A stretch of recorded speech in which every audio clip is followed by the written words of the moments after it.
Welcome to Concerning the Spiritual in Art, a podcast exploring spirituality, consciousness, and the creative process. I'm your host, Martin Benson. All right, y'all, welcome back to the podcast. Today I have Hilma's Ghost on for an amazing episode. Hilma's Ghost is a collaborative project between two artists, Dannielle Tegeder and Sharmistha.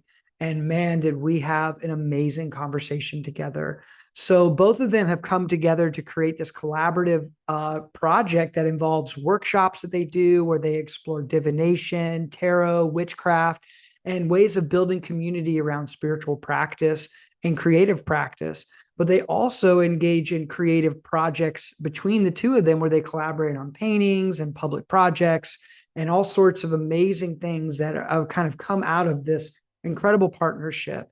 And so we begin the podcast kind of talking about the origins of this partnership and also sort of talking about the state of modern art and where spirituality is coming into play in ways we haven't seen in a long time. We talk about spiritual practice. We talk about recontextualizing what spirituality means in the modern age. Just so many great aspects of this conversation that I think y'all are going to enjoy a ton. They're both amazing artists in their own right. And I think when they've partnered up for this incredible collaboration of Hilma's Ghost, it's just the possibilities are magnificent between the two of them. And I'm just so excited to share their work and share their voice here on the podcast. So here you go. Enjoy Hilma's Ghost.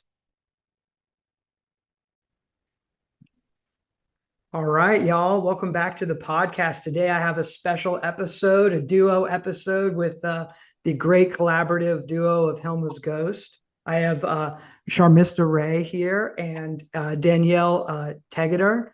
And we're super excited to be able to connect with each other. It's been a kind of a long time coming. It's between schedules and between transitions and people getting sick, things coming up.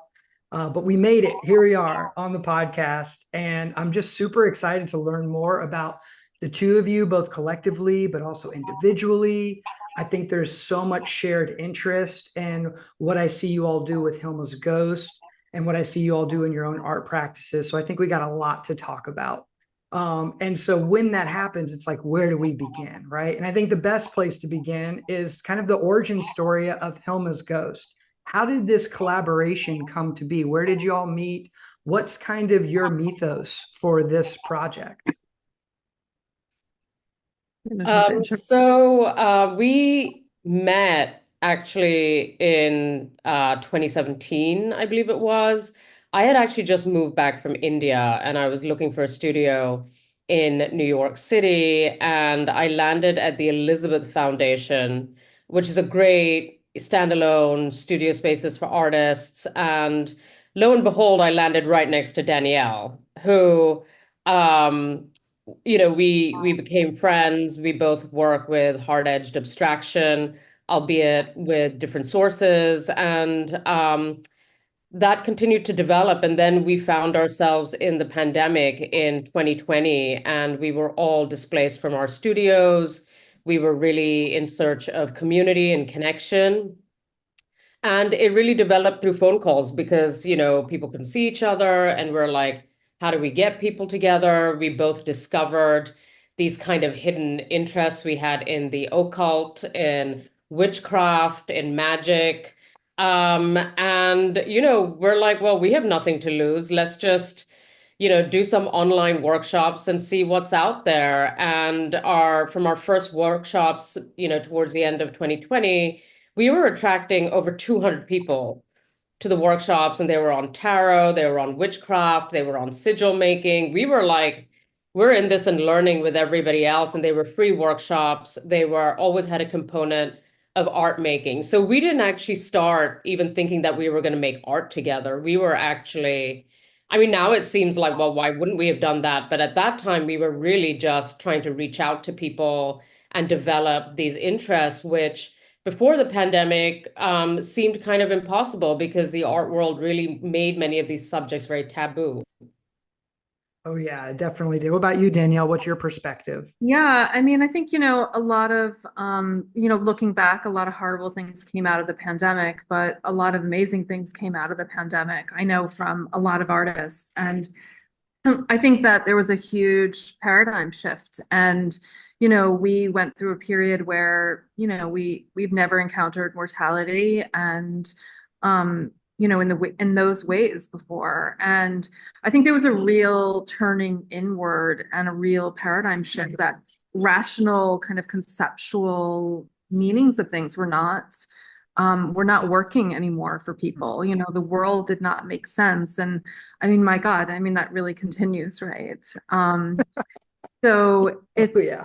it was a slow development. And, we laughed that, we were going to do one Zoom program and, here we are, like hundreds of workshops later and Oh five wow. bodies of work and a tarot deck and other publications. So, it's been a really interesting road in a lot of ways. It's so amazing how the universe brings people together in ways that you can't really see like down the road, like what's going to happen. But just the fact y'all were in those studio spaces, right? Like there was a collision that happened. And I don't believe in accidents.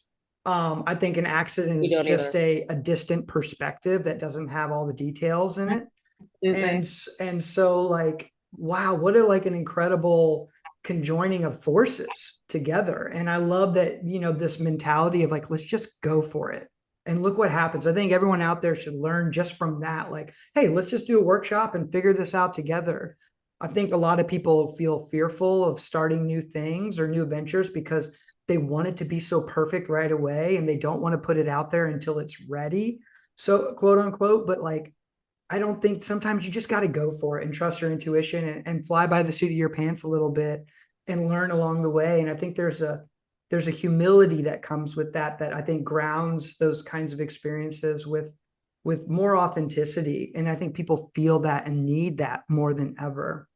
Because I like what you were pointing to about the pandemic as being this really like crucial moment of existential dread for a lot of people, because not everyone does think about mortality or think about what's beyond this one individuated experience in this body in this time. And these kinds of global events like the pandemic, I think shattered a lot of walls for people and was very scary. I think when those walls get shattered, it is not easy. I'm curious, like on an individual level, how did you, through your art, like process that time? Because you had this kind of budding collaboration, but you also still had your own art practices, and we're still grappling with that major, transition and this major kind of like confusion. Like, how did you, on an individual level, like grapple with that? Like, where did your spirituality come into helping you find your footing? Well, I think in a lot of, I mean, that's such a complicated question, but I'm going to try to Yeah, uh, yeah, yeah. it. I mean, we both continue to make our own work alongside Hilma's Ghost, but I think that we also say we're like believing skeptics, right? So when we stepped into beginning Hilma's Ghost, we were collaborating. We still are collaborating with lots of practitioners and magic and different witches and shamans, and like we've really learned. I think a lot along the way. I mean, now it's like we're both really practicing and Mhm. so forth. So I think that really deepened. And I know that we've both, I know I've brought it back into my work and into my life. But just having those rituals or using tarot or using other things to lean on, were really spiritual tools and created a spiritual foundation in a lot of Mhm. ways. Yeah. What about you, Sharmistha? Yeah, I mean, I agree with a lot of what Danielle has said. I mean, in the hardest times, we have to really dig deep within ourselves, and find our own footing and our own grounding and meaning in our own lives. And also it kind of like just anything that is not completely essential kind of falls away. And you're at that point also looking for connection to people who are also spiritually seeking, the same way that you are. And I don't want to say that we're, I think artists all are spiritual seekers in their own ways, right? But I think being confronted by the kind of mortality and the catastrophic nature of the pandemic. We were both in New York. You heard sirens all night. There were at the peak of it, I think 1,000 deaths a day. And that does something to your psyche, right? Like, how do you create meaning or beauty or purpose out of that, right? And I just think Dannielle and I were thinking similar things at the same time. And so it kind of lit the fire for this collective to be born. But I do want to say to your point that it's absolutely true. Like we have been learning ourselves from the very beginning. And, central to what we do has been this idea of community, right? It's really we have held a few free sessions right after the elections as well for our community because there is a kind of sense of collective grieving happening again. And we want to avail ourselves, but we're also healing in that process, right? We're trying to understand what we're going through. And I don't think that, we can do that in isolation. And I think that's where really the community aspect of what we do becomes even more important. Yeah, and I Mhm. just riff on that for a moment on that. As we're both painters, right? So like this is traditionally a very isolated, individualistic, ego-driven activity. And we're both professors, we both teach painting, probably teach it that way in some way, that you're this individual. But I think that this idea of seeking connection, of course, there's a spiritual level in that, but that really comes from a community seeking. But it begins that, we're working, first of all, collaboratively on paintings, Mhm. and so there's already a collective experience that is, I think, very unusual. I know it's very different than how I work individually. Mhm. And then, of course, that connects into so many people, we've reached out to and done workshops with. And I think that's where the spirituality comes from, is really this connection to Mhm. first to community, and then it connects into a spiritual, level.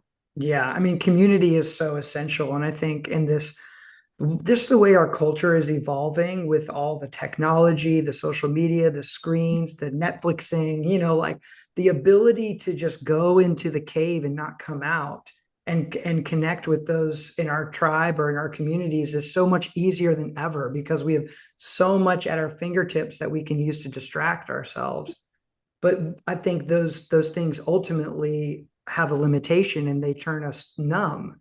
And I think it's kind of on us to strike this balance in this modern age where we can pull people out of their own heads in their own individuated sort of like comfort zones and get them to connect with a larger sense of themselves. Like we have this limitation that our body ends and begins at the boundaries of our skin. And I think that that is a big misconception on a grander scale. And when we do connect in community, we start to get a sense of a bigger body that we're a part of. And so I think what y'all are doing is right on the money. And it is kind of funny as painters, like what you said, Dannielle, like we want to go into that isolation, we want to go I mean, into, I think yeah, yeah, go ahead. I'm married to a social practice artist, so it's, I mean, this is okay in other forms of art making, like social practice. This is inherent. It's not inherent in painters. Mm-hmm. It really a big shift in a lot of ways. Um, Definitely. Yeah. Yeah, I But do you, want and to you can say, have both. yeah, no, I mean, I think it's really humbling, to work in this way, as Danielle said, and as you know, like we're just kind of like very ego driven, my singular consciousness. But, as you said, we're like connected to a much larger consciousness beyond even human life, right? And I Mhm. think that it's funny that I'm sitting under this Hilma orb right now. I love That's it. what it means, we're connected to the cosmos. Like, Mhm. we are, and we're a part of it. And I think that, coming together as a collective can just amplify that, right? And so when we're in the studio, we often say that it's not just a fusion of my work and Dannielle's work, but because there is a conversation happening back and forth, it really becomes a third thing. And we look at our work, Hilma's ghost work, and it's almost like somebody else made it, It's, but even though we're there, we're making it, it's part me, part her, but what comes out of it is really a third entity. And it really does feel like it is a collection of um, so much ritual, so much invocation, a calling upon, and that is also part of the material of the work. It's also at that point really outside of us. I love You know, the idea of ritual and practice where you really like cultivate deep intention before any action has commenced. So that you kind of really align yourself with bigger thoughts, bigger ideas, bigger connections than just this painting is just for this moment, but like there's an energy you can incorporate into it that comes from that open, intentional heart, that recognizes something bigger than the painting itself. And I think for me, I do that in my own ways. I have my own personal rituals of how I go about making art. And I'm curious for you all as individuals and then also collectively, what do those rituals look like? you want me to go?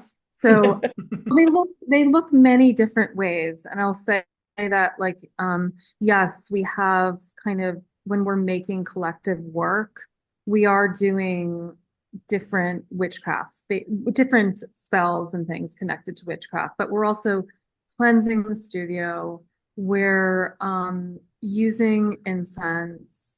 We're doing meditations, visual meditations. We're lighting. We do a lot of candle magic. So when we at our collective studio last summer, I mean, we were burning 20, 30 candles and we were like a fire hazard, but we had a very large altar. So we have different deities, we have different things. We celebrate the witches' holidays, and so I think there's many different ways that takes place. We do sigils. Sometimes they're put on the backs of paintings.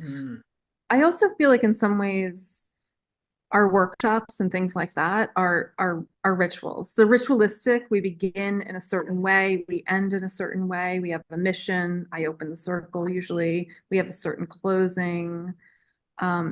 So there's ritualistic steps in some way. That's awesome. What about you, Sharmistha? Yeah, no, Excuse me. I think that Sorry. no worries.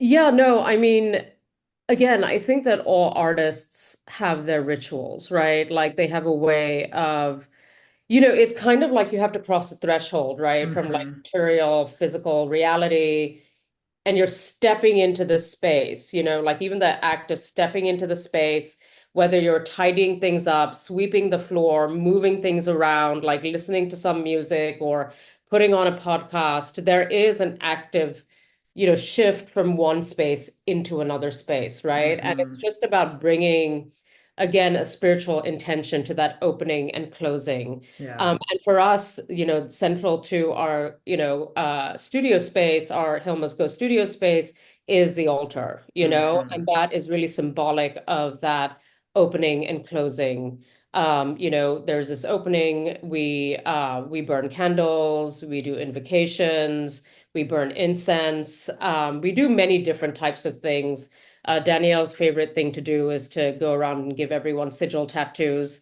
But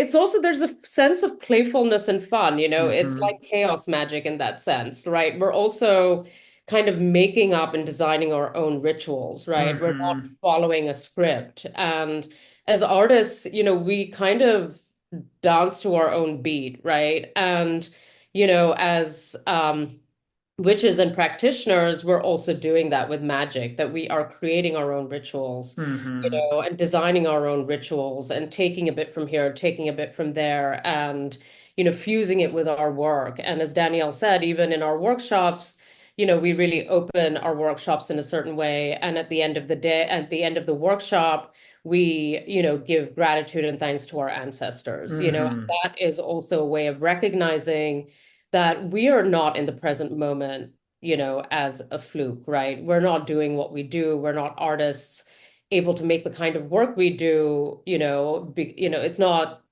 disconnected from every other period in time, right? There are Mm-hmm. people that come before us.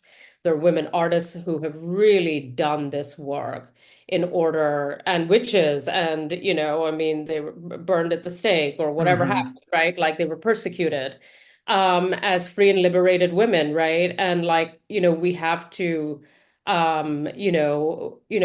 it's a really important part of the ritual to recognize that Yeah. contribution. Yeah, that's so important, like the acknowledgement of the ancestors, right? Both like both like literal ancestors from your own bloodline, your own family line, but also just like the ancestors of humanity. Because again, Yeah. I come from the perspective, and I feel y'all probably do too, that like these compartmentalizations of like family versus not family, these boundaries that we create to create separation from each other can be useful, but they don't really tell the true story. And so ancestors are all the humans who have ever come on this planet, and all the beings are a part of us. And so I think acknowledging that like brings their energy and that support into our sphere of influence to allow us to do work that is bigger than our own individual selves. And I think there's a paradox there too, though, because like your name is with your work and there's that like ego side involved. But I think that's part of the nature of this plane, is the paradox, and being able to have a light heart about it and not take ourselves so seriously, but live in recognition of this grand tapestry that we are a part of. I think altar keeping as something I do. I have an altar right over here in my studio, and like opening and closing the day right there is sort of how I try to enter the day, and the whole day becomes a spiritual initiation, practice, ritual in some sense. And I think that kind of intention in my life has just paid so many dividends on my sense of well-being and my sense of compassion that I can hold for others. And I'm curious for you all, like before Hilma's Ghost, where did like your connection to spirituality begin in your personal lives? I'd love to hear from each of you individually about like a little bit of your background. Like, for example, like how old were you when you think you first had like a first sense of like something bigger than yourself, or a connection to this idea of spirituality? And how did that evolve or come and go throughout your life up until these kinds of moments that you're in now? Maybe Sharmistha, you can start us off.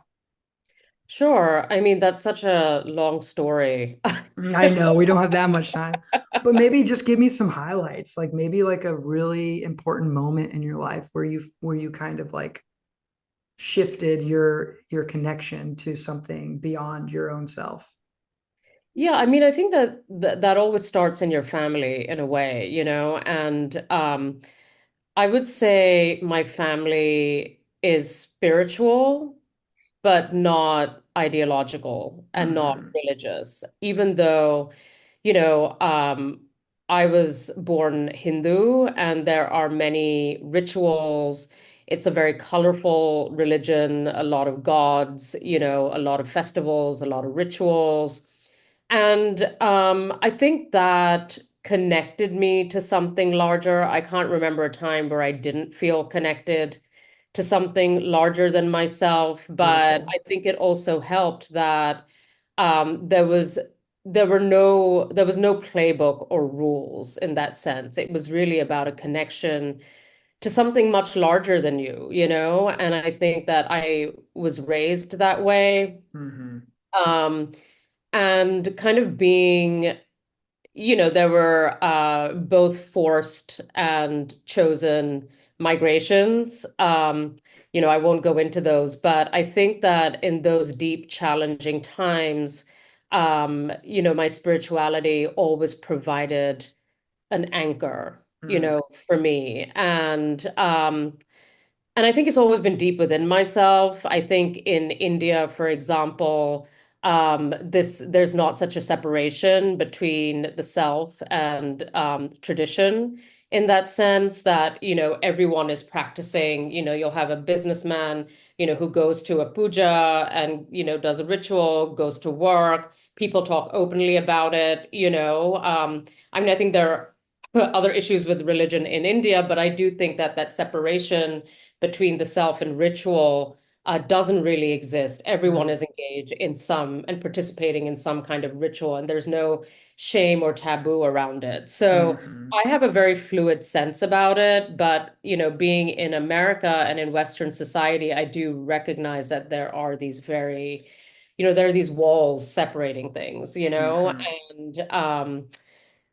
and so I just found myself having to navigate very differently here. And it was already in my work and I was talking about it, but really framing it, through the lens of art. I think what the pandemic did was just blow it all open, right? And say, you know, it was no longer in hidden space, both with Hilma's Ghost and with my own work as well. I think, we really just gave ourselves permission to,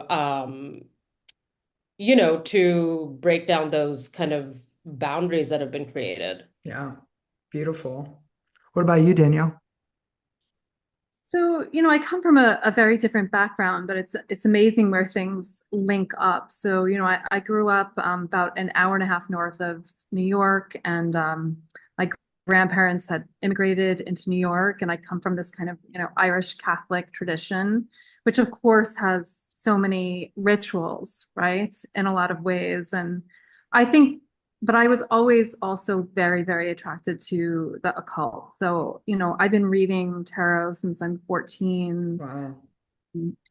I would come to, it's funny because now I have a studio in the East Village, but, I would come to sneak into Manhattan, and there was this very, very famous occult store called the Magical Child, which legendary occult store. And, Wow. I would come down here, and I was always, always interested in that. Now it's fascinating. You could see actually, Catholicism was just built on top of, witchcraft. So, and I laugh because like in our altar in the studio, we would have like Kali, but also Saint Bridget next to Kali. But of course, there's so many links. Yes. Right? Oh yeah. So it's it's really interesting in all of that. Wow. I think that's so beautiful that like at such a young age you were drawn to even just the tarot at 14. I think about what I was doing at 14. There was nothing about the tarot. I mean, first of all, it was pre-internet. And I remember driving to Connecticut. It's kind of fascinating. Connecticut, for whatever reason, had a lot of occult shops. And I think it's because they burned all the witches there, so they or something. But I remember driving and buying that. And the only book out was Eden Gray's book on tarot. And I bought that at 14. Now it's you just you can access hundreds and hundreds of classes. And it was really mysterious and really transgressive, to go. Then it was, you did it in isolation, and it was like being an artist. And it was, oh man, I think that's so amazing, especially pre-internet, because like it is beautiful. We have access now to mystical texts and teachings and practices and rituals and cultural approaches towards spiritual, divination that we, if you weren't living in a certain place, surrounded by certain people, or had by happenstance like gotten into a bookstore and drawn towards something, like it was really hard to learn about these things. And there's so many benefits to all this information, but also the problem, I think, sometimes of the barrier is that people are extremely overwhelmed with all this information. So when we teach magic and, we teach tarot, magic, all sorts of things, it's really about using your intuition and kind of figuring out your own creative path. And I sometimes people get really stuck now with that because there's just so many of saying this is the right way to do it. And there's no right way to do it, there are many paths up the mountain. Yeah, absolutely. And a lot of times you might switch a path here and there and come back. It's not a straight line. But I see that sort of apprehension from people who know deep down they want to connect more spiritually. But when they get into it, the confusion that can happen because of what you're pointing to, Dannielle, the abundance of information. I think that comes from like a place of fear of like not doing it right, or being, getting tricked, or like, you know what I mean? Like losing a sense of their own autonomy of some kind, because of the way like Western culture is, especially if you grew up in a very religious background that had a lot of negative sort of approaches to controlling your spiritual, rhythms because of guilt and fear and all of that. So like overcoming that is really challenging for some people. I've definitely seen a lot of that. I've Yeah. kind of like in my own path, being brought up Jewish, but being drawn toward the East, from since I was like in my like early 20s. I just, even before that, really, like I remember like for whatever reason, like Herman Hesse was like a favorite author of mine, like in high school. Like Siddhartha was like such an incredible book. So I was always kind of like there, but then going like east, I've really explored deep into like Vedic traditions and understanding those spiritual practices, and the sort of the Mahayana Buddhist practices as well have been really important for me. But then circling back to my own Jewish identity and tradition as well, and it was at first, it was like, wait, am I like doing something wrong? But now, as you mature more, you realize that all these things are connected and related, and they're all there to help you. But sometimes we do need people who are further along on the path who can give us wisdom and guidance in those confusing times. And so I look for that all the time, like always, even just connecting with people like you and connecting with people who are maybe approaching it differently, but being willing to learn from each other and grow this sort of perspective that can encompass all of these traditions. But then I think Sharmistha, you pointed to this, like using your intuition to like guide you or decide kind of like what feels right, what doesn't feel right. How can you create your own personal versions of rituals?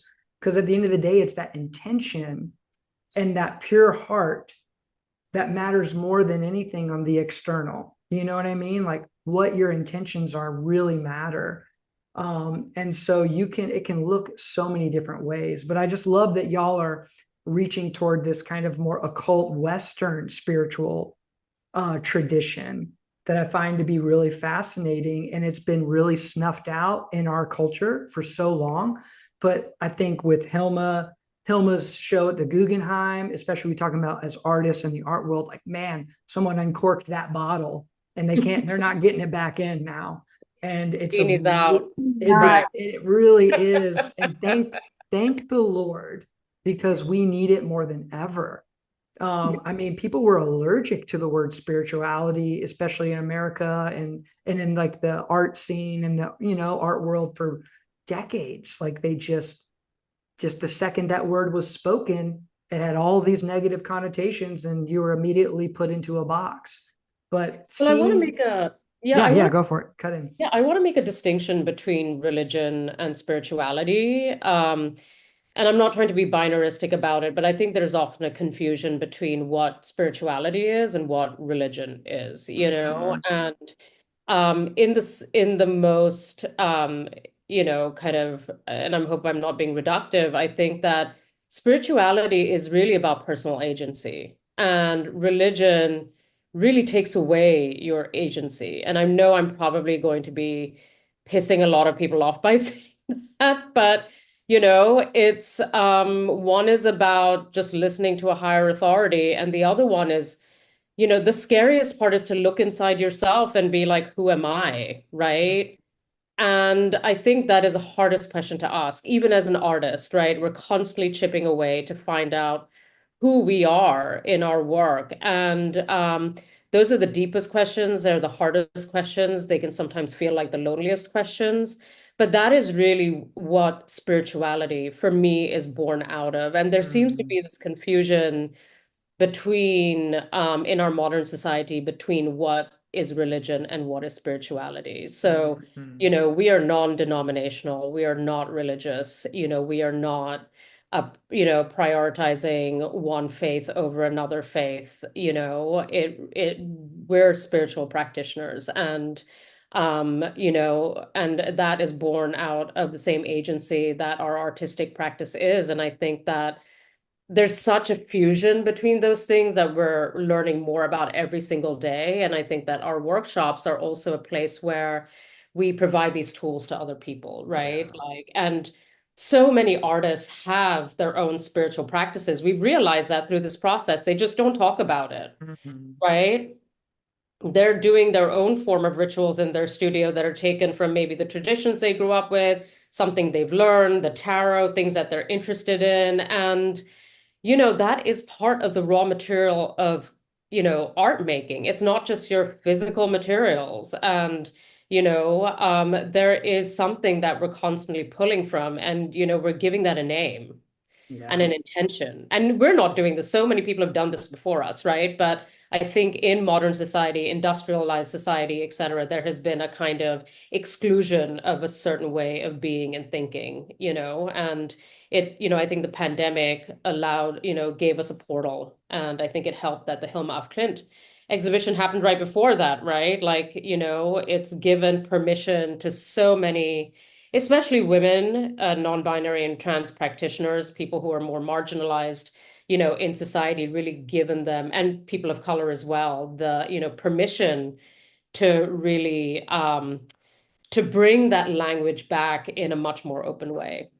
Languages, I would say, back in a much more open way. That's such an important distinction. I'm so glad you said that because I would agree. I think religion can be incredibly useful and important for a lot of people, but it does come from a position of power. And when someone controls the connection, the doorway to God, and you have to do this, that, and the other to get there, it creates this dominating dynamic that can happen. Because religion is kind of almost like trying to use spirituality as a form of control. Absolutely. And so that is, and not to throw religion, because people can be very religious and live beautiful, incredible lives and feel deeply connected to God in true, honest ways. But on average, we see the manipulation of religion in order to establish control over people, and the way that they think, the way they move, the way they behave. And I think we do live in a time where we have to take back, like the word you said, agency, our own agency, to ask these questions from ourselves and realize that the authority doesn't come from the outside, it comes from deep inside. And how do we excavate all the bullshit that has been given to us, has been told to us, all the manipulation for better or worse, that is kind of like obscured our connection? How do we excavate that? And I think these rituals, these practices, the community, like what y'all are doing, is a form of excavation. It's a form of removing the top layers of sediment that have been hiding this gem deep inside. And we're pulling that out. And as people start to connect to that place, man, I get visions of like incredible possibilities of what we can do here on this incredible planet. No matter how fucked up it is right now, the potential is still there. And I do feel that art and artists are and have always been kind of the torchbearers for this kind of action that needs to take place. And it takes a long time for it to reach the masses or the collective. But that is kind of the deep work that I think is happening. And so I think that's such an incredible point to create that distinction between spirituality and religion. And I think more people are open and understand that more than ever. And so to me, as we start to become more open to these things, man, the possibilities are just continuing to widen, because those barriers of fear, of misperception, of like this kind of manipulated way of thinking about what spirituality is starting to unravel. And I'm excited about it because we have a long way to go, but man, is the possibility of what we can do here is incredible when everyone's connecting and finding their agency again, finding their own personal connection again. And so I just give so much credit to y'all for what you do for the people in your community, and everybody out there has got to, check it out. I'll have it all in the show notes, but I just think that it's that kind of work is so valuable on such a grand scale, even though I'm sure sometimes it can be tough. to hold space for people, to stay committed to what you're doing is not easy. And so I definitely appreciate like the difficulty of that kind of work, but man, how important it is. Do y'all have any cool stories that you can tell about like some workshops you've done where like some like crazy things have happened, or like just synchronistic moments, or like pure magic that just appeared in the middle of these kinds of collective spaces or rituals? I'm be fun to hear maybe some anecdotes from some of your workshops. Well, Dannielle is often trying to set the studio on fire. I hear that, all the candles. Well, I want to dispel the notion of true magic. I mean, I think that, um, yes, we've had very educational, I would say, really synchronistic, very mystical experiences. Absolutely. But I think when you look underneath and just kind of dispelling this kind of stereotypical notion of that, the idea that, we've come together and started this, and it's, just the idea that like hundreds of people have come for our workshops to be with us. Um, just making work together and having it go out and having, I've sold my work for a long time and it's been incredible. I've never had this many women or people of color or people like buy our work. Like that's always astounding to me. Like when we were selling our work or placing our work, or like we've connected to people completely outside of the art world. Again, it's like, to me, that's like true magic. I mean, it's Yeah. like how it kind of has evolved like into connecting us into this incredible community of people that we never ever would have been connected into. Wow. Like, it's bigger than us, and I mean, now I just want to say, more than ever, of course, with the political state this week, and, we did a workshop. It's just amazing to have people come together, and we had, 60 people come the other day, and, we're really just so lucky to have that experience, because like when you're giving and you're of service is when you grow spiritually. And that's of course like the axiom, right? Like, you're giving, and we're also gaining spiritually by giving in that way. And that to me is just the true magic, really, of underneath all of it. Beautiful. But yes, we've had some synchronistic moments. Some pretty, yeah, I can imagine for sure. There are a lot of stories. We probably don't have time for it, but part two. Yeah, definitely. Oh yeah. Oh, well, I think that's amazing, that like what you're saying, like just the magic of like connection, like that, like people just start, because I think authenticity and like real, like committed connection to a spiritual dimension creates a kind of like almost like a gravitational field that starts to pull people who are in resonance with that particular field. And as that field gets bigger, the resonance becomes wider spread, which brings in more. It kind of like this, almost like this, the snake eating its tail. It's just kind of like going to feed itself in this continual cycle. And we started a school, a couple summers ago called the Swan School of, Art, Feminism, and Magic. And when we started teaching classes and we started doing them in person, I think the thing that was so amazing, I mean, we teach things and that was great, but the thing that we got over and over again was people felt so alone before they came into those classes. It was the people that they met and just being in the power of being in a group. It's more important than anything. Oh yeah. And so I think, I don't know, that's real magic. What we set out to intent and what happens sometimes. Yeah, exactly. I mean, the collective energy, when you get people together who are on the same wavelength, especially when you're doing like deep meditative practices, deep spiritual ritual, and everybody's together, I mean, you're just amplifying that energy. And that amplification is going to be felt deeply in everybody a part of it. And I participate in a lot of like through different retreats and ways that I've approached my practices over many years. Like some of those profound experiences happen when I'm in space with other people and we're all meditating together and we're all kind of like riding that wave together. And I think those kinds of experiences are really important, especially for those who haven't really had the, I guess, the impetus to start their own daily, like personal practices. But when they go to these workshops, they get a taste of it. And that is going to kind of plant a seed for them to maybe start to have their own individual journey too at the same time. Because Yeah, and I just want to kind of break down this word magic because people often ask us, what is magic, right? Mhm. It's transformation.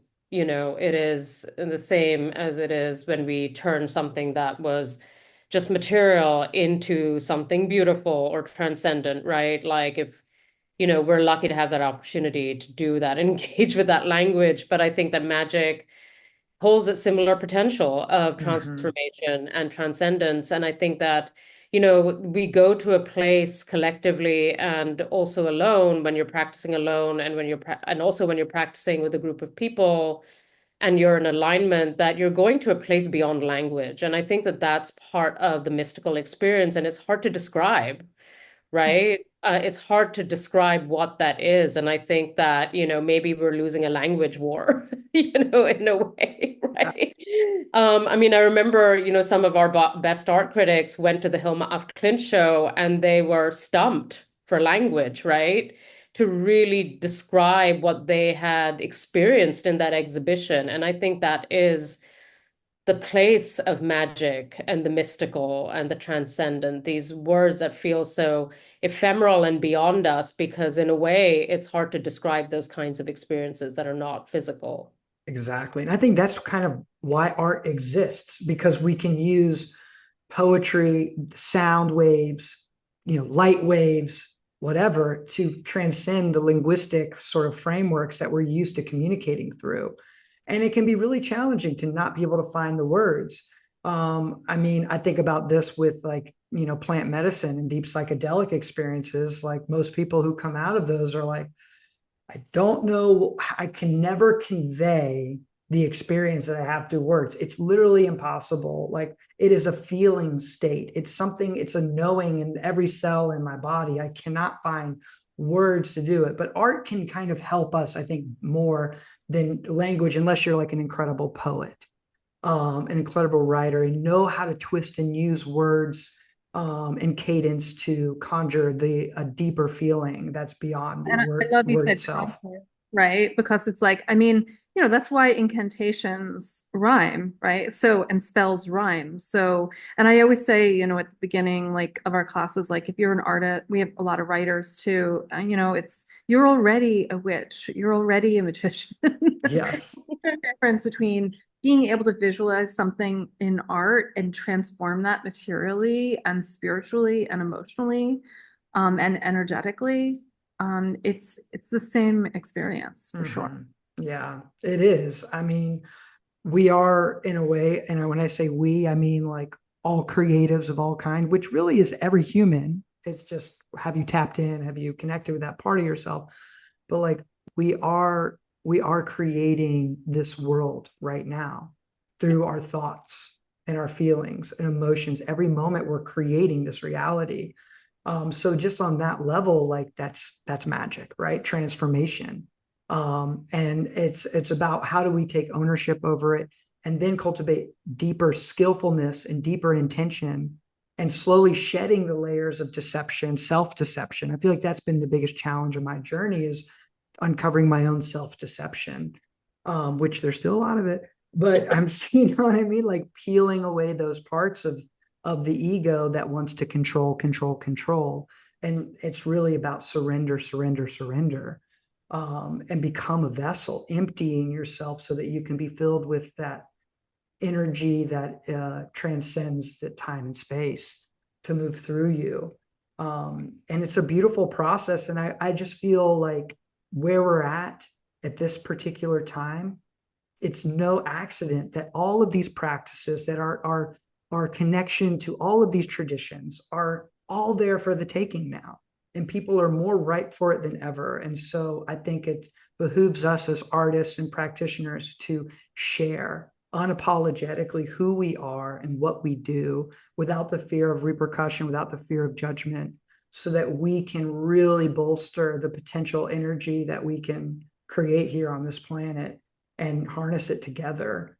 And in a way, we're doing that right now, just by us sitting here talking to each other and sharing and communicating. And so everybody out there that's listening, I know that Dannielle, you have to go and be respectful of your time, but everybody out there that's listening, like, please connect with Hilma's Ghost, connect with their work as well individually, connect with this podcast, with me, with all the artists in your community. Like, let's build these bridges again and really manifest the beautiful potential that this world holds. So check out the show notes. I'll have all the links for everything that you can find related to their work, both individually and collectively. And thank you all so much again for being a part of this. I definitely know there's going to be a part 2, because I just think we're just kind of scratching the surface. There's a lot. There's a lot, which is awesome. Thank you so much for. Thank you so much, Martin. Yeah. And, also to everyone, and I liked what you said about coming together is so powerful. And we talked about that this week during our workshop after the election, that this is like a political and spiritual act of simply coming together and talking. And we're going to be doing a lot more of that with Hilma's Ghost, and so forth, with the political state at this point. So again, thank you so much. Yeah, of course. Y'all have a beautiful rest of your day. Everybody out there, y'all have a beautiful day wherever you are, and peace. Peace. Awesome. Bye-bye.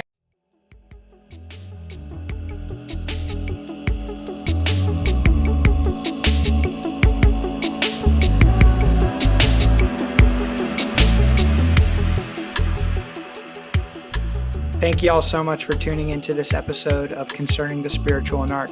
If you like what we're doing here, go ahead and hit that subscribe button so you can stay in touch and in tune with all the amazing offerings that we're going to be bringing to this channel. Thanks again for all your support. Super grateful, and excited to bring more content your way. Peace, y'all.